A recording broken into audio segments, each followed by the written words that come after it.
Hi dear friends. கதைகளை படிப்பதில் மட்டுமல்ல, கேட்பதிலும் அலாதி இன்பம் தரும். என்னுடைய நேரடி அமேசான் புத்தகமான வண்ணமாய் பொங்குதே என்னுள்ளே கதையை வாசிப்பது நான் உங்க மேகவாணி. கதைகளை தொடர்ந்து கேட்க மேகவாணி ஆடியோ கதைகள் சேனலை லைக் பண்ணுங்க, ஷேர் பண்ணுங்க, கமெண்ட் பண்ணுங்க, மறக்காம சப்ஸ்கிரைப் பண்ணுங்க. அத்தியாயம் 4.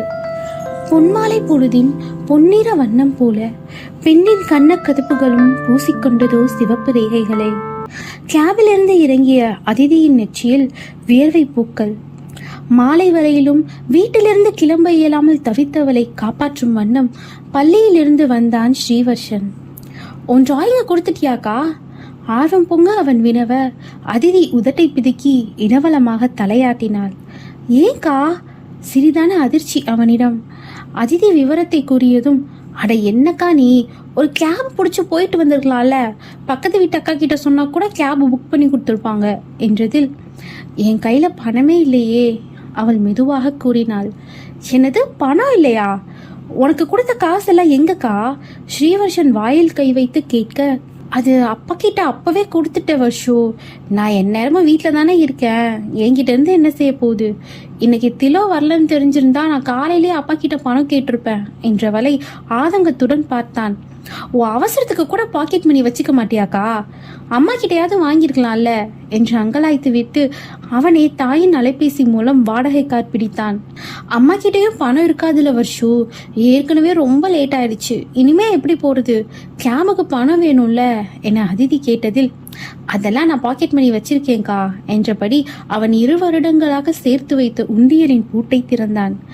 ஐயோ, அதெல்லாம் எடுக்க வேணாம் வருஷு அவள் பதறியதும், அவசரத்துக்கு எடுக்கிறதுக்கு தான் சேவிங்ஸே இருக்கு என தமக்கை சொல்ல சொல்ல கேட்காமல் சில்லறைகளை எடுத்து எண்ண தொடங்கினான்.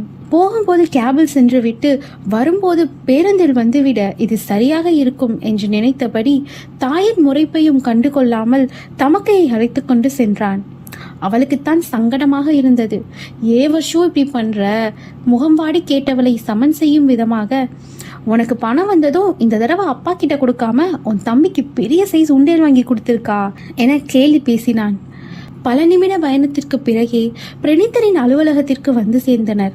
தம்பியுடன் வந்திருந்த அதிதியை கண்ட பிரணீத்தனுக்கு இத்தனை நேரமும் வழிந்து கொண்டிருந்த கோபம் எங்கோ தொலைந்து போனது.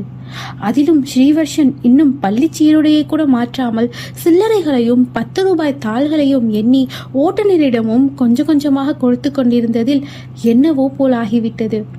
அழைத்து வர ஆள் இல்லாமல் தம்பி பள்ளி விட்டு வந்ததும் வந்திருக்கிறாள் என்ற உண்மை புரிய, ச பிரணி, உனக்கு கொஞ்சம் கூட அறிவே இல்லை, வா வான்னா அவ எப்படி வருவா? நீதானே இதெல்லாம் அரேஞ்ச் பண்ணிருக்கணும் என்று தன்னைத்தானே திட்டிக் கொண்டான். சட்டென அவர்களின் அருகில் சென்றவன், ஸ்ரீவர்ஷன் ரைட் என கேட்டிட அவனை கண்டதும் விழிவிரித்தவன், ஆமாண்ணா என்றான் உற்சாகமாக. பிரணீத்தரின் குரலை கேட்டதுமே அதிதி, சாரி சார், ரொம்ப லேட் ஆயிடுச்சு, கோச்சிக்காதீங்க என்றதில் அவனோ, என்ன எப்படி கண்டுபிடிச்ச? நான் என் பேரை கூட சொல்லலையே என்று சற்று வியப்பாக கேட்டான். அதற்கு ஸ்ரீவர்ஷனே, அக்கா ஒரு தடவை ஒருத்தர் வாய்ஸ் கேட்டாலே அடுத்த தடவை கரெக்டாக கண்டுபிடிச்சிடுவான்னா என்றிட, குட் என்று மெச்சுதல் பார்வையை வீசியவன் அப்போதுதான் வெளியில் வந்த திவாகரை கண்டு, திவா, இவங்களை உள்ள உட்காரவை என உத்தரவிட்டான். மேலும் வர்ஷன் உள்ள போ என்றிட, இதை கொடுத்துட்டு போறேன்னா என கையில் இருந்த காசை பார்த்தான். நான் உன் ஃப்ரெண்டோட அண்ணன், உனக்கும் அண்ணன் மாதிரி தான், இதுக்கு மேலே விளக்கம் வேணுமா என புருவம் உயர்த்தி கேட்டதில் அவனால் மறுக்க இயலவில்லை. மறுத்தால் அண்ணனாக நினைக்கவில்லை என்று எண்ணிவிடுவாரோ என்ற பயம் அவனுக்கு. அதிதிதான் நெளிந்து கொண்டிருந்தாள். இல்லை, இதெல்லாம் வேணாம் சார் என மறுத்திட, நான் உன்கிட்ட பேசல அதிதி, என் தம்பியோட ஃப்ரெண்டு கிட்ட பேசிட்டு இருக்கேன் என்று பேச்சுவார்த்தைக்கு முற்றுப்புள்ளி வைத்து அவள் வாயையும் லாவகமாக அடைத்து விட்டான். இறுதியில் கேபிற்கான பணத்தை அவனை கொடுத்து விட்டு அலுவலகத்திற்குள் வர அவர்களை உள்ளே அமர வைத்த திவாகர் தான் பிரணீத்தனை விசித்திரமாக பார்த்தான். ஓவியத்தை சப்மிட் செய்யும் நேரமும் முடிந்திருந்தது. ஆயினும் அதனை கருத்தில் கொள்ளாமல் ஓவியத்துடன் சேர்த்து அதிதியையும் ஆராய்ச்சியுடன் நோக்கி கொண்டிருந்தவனை கண்டு மயக்கம் மட்டுமே வரவில்லை. இதையே நான் செஞ்சிருந்தா என்னை வச்சு செய்யறது என முணுமுணுத்து கொள்ள, அதனை அறிந்தவன் போல புலம்பாம காஃபி சொல்லு போ என்று திவாகரை அங்கிருந்து கிளப்ப முயன்றான். நான் எப்போவும் நல்லதுதான் சார் செய்வேன் என்றவன் ஸ்ரீவர்ஷனை நோக்கி, தம்பி நீ வேற பெயிண்டிங்ஸ் எல்லாம் பார்க்குறியா, வா என்று அழைக்க அவனும் ஆர்வத்துடன் சென்றான். பிரணீத்தன் லேசாய் புன்னகைத்து கொள்ள தம்பி அங்கிருந்து நகர்வதை உணர்ந்த அதிதிதான் வர்ஷோ வர்ஷோ என ஹஸ்கி குரலில் தவித்து கொண்டிருந்தாள். வர்ஷன் வெளியில போயிட்டான். அமர்த்தலாக வந்த பிரணீத்தனின் குரலில் நடுக்கத்தை மறைத்து கொண்டவள், ஓ நான் கிளம்பட்டா சார் என்றால் கையை பிசைந்தபடி. கிளம்பலாம், அதுக்கு முன்னாடி நான் சொல்றத நல்லா கேட்டுக்க அதிதி. இனி அடுத்து எப்போ பெயிண்டிங் கொடுக்க வந்தாலும் நீ தான் நேரடியாக வரணும், அக்ரிமெண்ட்லேயும் நீ தான் சைன் பண்ணணும், காட் இட்? அவன் கண்டிப்புடன் கூற தலையை உருட்டினாள். ஸோ என்ன படிச்சிருக்க? அவள் மீது இருந்த பார்வையை அகற்றாமல் வினவிட, 10th சார் என்றாள். ஏன் அதுக்கு மேலே படிக்கல? புருவம் சுருக்கி கேட்டதில் ஃபெயில் ஆயிட்டே சார் என அசடு வழிந்தாள். அவளது பாவனையில் எழுந்த சிரிப்பை உதட்டை கடித்து அடக்கிய பிரணீத்தன், சரி அப்போ ஆட்லாஸ் போனியா என கேட்டான். அதுக்கப்புறம் நான் எங்கேயுமே போகல, வீட்டிலே தான் ஏதாச்சும் கிறுக்கிட்டு இருப்பேன் என்றால் வெள்ளந்தியாக. அப்போ நீ டிராயிங் கிளாஸ் கூட போனது இல்லையா? எப்படி இவ்வளோ அழகா வரைகிற? பிரணீத்தனின் முகத்தில் வியப்பு பரவியது. கிழக்கென சிரித்த அதிதி, நான் இருக்கிறது நல்லா இருக்குன்னு என் தம்பிங்களுக்கு அடுத்து சொல்கிற ஒரே ஆள் நீங்கள் தான் சார். நான் எந்த கிளாஸ்க்கும் போகல. என் ஸ்கூலில் டிராயிங் டீச்சர் இருப்பாங்க, அவங்க சில நேரம் எனக்கு வரைய டிப்ஸ் எல்லாம் கொடுப்பாங்க. என்னை வரைய வச்சு அதில் தப்பு இருந்தால் சொல்லுவாங்க. அதுவும் 8வது வரை தான். அதுக்கப்புறம் அவங்களும் உடம்பு சரியில்லாமல் இறந்துட்டாங்க. அப்புறம் நானாக தான் வரைஞ்சி கற்றுக்கிட்டேன் என்றவளை இமை சிமிட்டாமல் பார்த்தான்.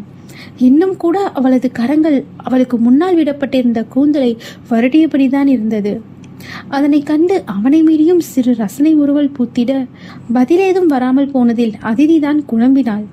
சார் இருக்கீங்களா? அவள் கேட்டதில் எஸ். ஆனால் நீ வரைகிறது கிறுக்கல்னு சொல்கிறவங்க தான் உண்மையாகவே கிறுக்கா இருக்கணும் அதிதி. யூர் அன் ஆர்டிஸ்ட், அதை எப்பவும் ஞாபகத்தில் வச்சுக்கோ என்றான் அதிகாரமாக. அவளுக்குத்தான் புதிதாக கிடைத்த பாராட்டில் புத்துணர்ச்சி கிடைத்தது. அப்போ நிஜமாவே நான் வரைகிறது அழகா இருக்கா சார்? விழிகளை உருட்டி அவள் கேட்ட கேள்வியில் அவனுக்கு மூச்சு விடவே சிரமமாக இருந்தது. என்ன இந்த பெண் தன்னை இப்படி சோதிக்கிறாள் என தன் உணர்வுகள் அவள் மீதே ஈர்க்கப்படுவதில் நொந்தவன், அப்சல்யூட்லி உன் ஆர்ட் மட்டும் இல்லை நீயும் என கூற வந்தவன் சட்டென பேச்சை நிறுத்தினான். அவளோ அவன் கூற வந்தது புரியாமல் என்னது சார் என கேட்டு வைத்திட, நத்திங் என்று பேச்சை மாற்றிட எண்ணி, எனக்கு ஒரு சந்தேகம் கேட்கட்டா அதிதி என்றான். என்கிட்ட சந்தேகமா என தலையை சொரிந்தவளிடம் சற்றே தயக்கத்துடன், இல்லை நீ எப்படி வரைகிற, ஐ மீன் கண்ணில் பார்க்காத விஷயங்களை எப்படி உன்னால் வரைய முடியுது என கேட்டான். சிறிதாய் முருவளித்தவள், தொட்டு பார்த்து அதை ஃபீல் பண்ணிட்டு வரைவேன் சார். தொட முடியாத சில இயற்கை காட்சியை என் தம்பிங்க வர்ணிப்பாங்க, அதை வச்சு வரைவேன் என்றதில் கிரேட் என்றான் பாராட்டும் துணியில். அதில் அவளுக்குத்தான் வெட்கமாய் இருந்தது போலும். லேசாய் நெளிந்தவள், நான் கிளம்பட்டுமா சார் என்றால் மீண்டும். அதற்கு பதில் கூறாதவனாய், நீ அடுத்த டிராயிங் பண்ணும்போது நானும் நீ வரைகிறத பார்க்கலாமா? கேள்வியுடன் வந்த அக்குரலில் அதிதிக்கு இனம் புரியா உணர்வு.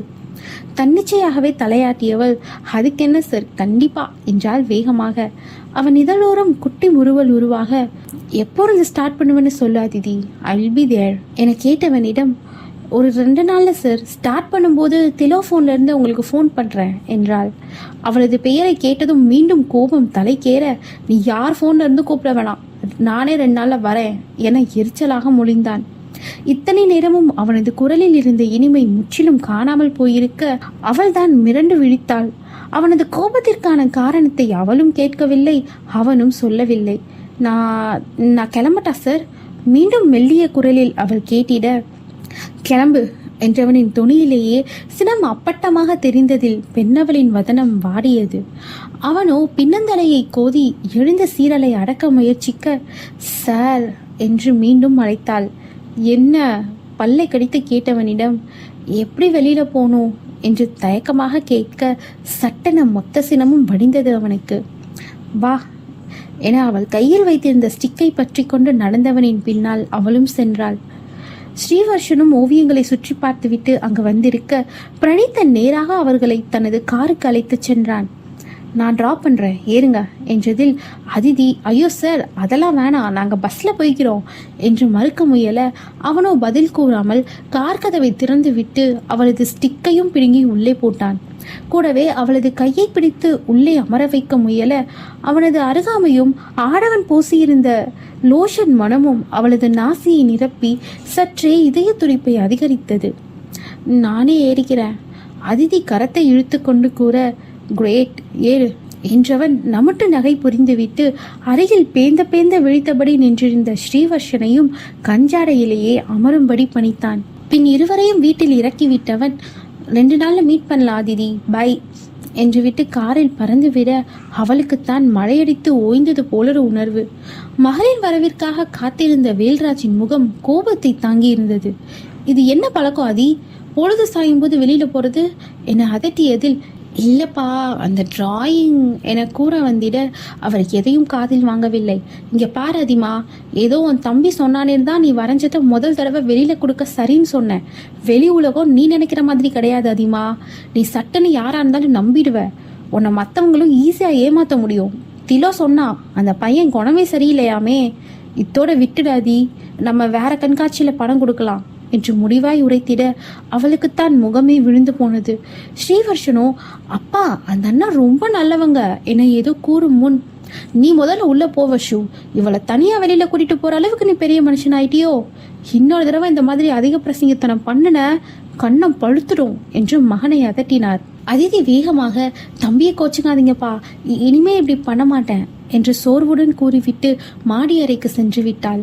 2 நாட்களில் பிரணித்தன் வேறு வருவதாக கூறினானே, கடவுளே அவர் வந்து விட்டால் தேவையில்லாத பிரச்சனை, உடனே அவருக்கு விஷயத்தை சொல்லிடணும் என எண்ணும் போதே திலோத்தமா அங்கு வந்தாள்.